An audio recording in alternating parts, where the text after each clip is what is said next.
तो चुनाव सिर पर हैं, चल रहे हैं, कहीं पर होने वाले हैं और बौखलाहट कुछ ज़्यादा ही देखने को मिल रही है।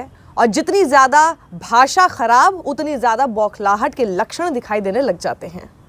भारतीय जनता पार्टी के पहले उत्तर प्रदेश के मुख्यमंत्री ऐसी भाषा का इस्तेमाल कर चुके हैं और असम के मुख्यमंत्री हिमंत बिस्वा शर्मा इस्तेमाल कर चुके हैं। ज़्यादा दूर क्यों जाए, देश के प्रधानमंत्री ही पिछले साल बंगाल में दीदी और दीदी करते हुए पाए जा चुके हैं और उसी के साथ साथ बौखलाहट कितनी बढ़ रही है वो साफ नज़र आ जाता है। अब इसी फेहरिस्त में देश के गृह मंत्री अमित शाह भी शामिल हो गए हैं, जिन्होंने उत्तराखंड के पूर्व मुख्यमंत्री हरीश रावत के लिए जिन शब्दों का इस्तेमाल किया है वो एक देश के गृह मंत्री के मुंह से तो बिल्कुल भी शोभा नहीं देता। बस उस शब्द का ही इस्तेमाल नहीं किया, लेकिन क्या कहना चाह रहे थे वो फिल इन द ब्लैंक में आप खुद ही भर पाएंगे। सुनिए जरा अमित शाह ने क्या कहा और हंसते हुए, चटकारे लेते हुए। ये बेचारे हरीश रावत को नेता बनाएंगे नहीं बनाएंगे, टिकट देंगे नहीं देंगे, यहां से देंगे वहां से देंगे। एक धोबी का आगे नहीं बोलना चाहता, न घर का न घाट का। इसके बाद हरीश रावत पीछे नहीं रहे। उनको लगा कि ये जो फिल इन द ब्लैंक इन्होंने मेरे लिए छोड़ा है ये मैं बता ही देता हूँ कि इसमें ये क्या कहना चाह रहे थे, और उन्होंने कुत्ता शब्द का इस्तेमाल कर ही दिया कि आप यही कहना चाह रहे हैं। बस यही नहीं कहा, लेकिन यही आप कहना चाह रहे हैं। और उन्होंने इसको कैसे मोल्ड करके अपने पक्ष में किया वो भी आप देखिएगा। उनका जवाब, हरीश रावत कहते हैं कि हाँ, उत्तराखंड के लिए जब बात आएगी तो मैं कुत्ता बन सकता हूँ। उत्तराखंड के लिए, उसके लोगों के लिए जब बात आएगी तो मैं भौंकूंगा भी, जिसको आप भौंकना समझते हैं, और ज़रूरत पड़ी तो काटूंगा भी। सुनिए।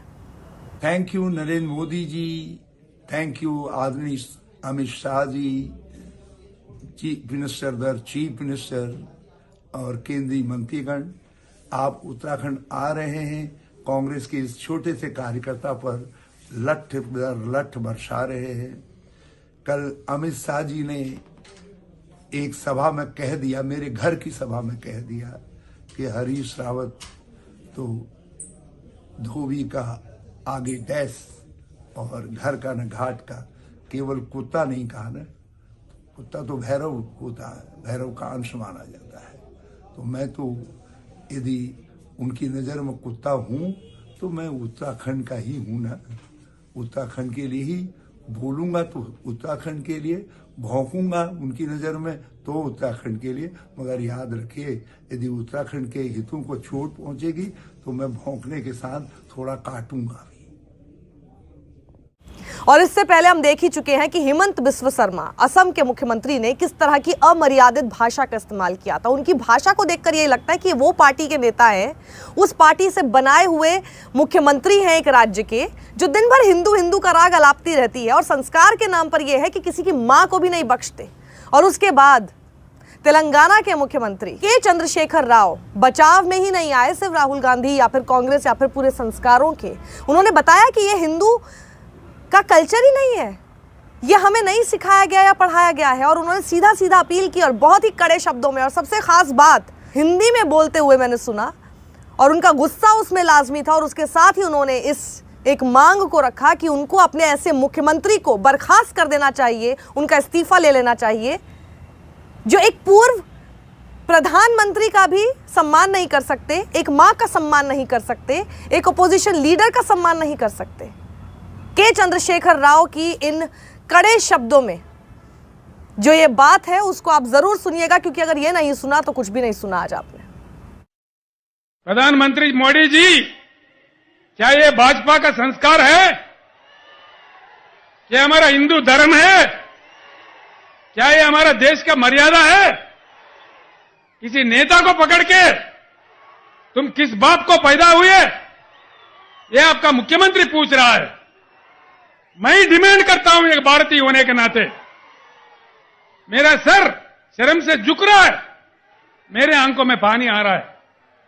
यह अच्छी बात नहीं है, इस देश के लिए यह बात अच्छी बात नहीं है। किसको लड़ाना चाह रहे हैं आप लोग?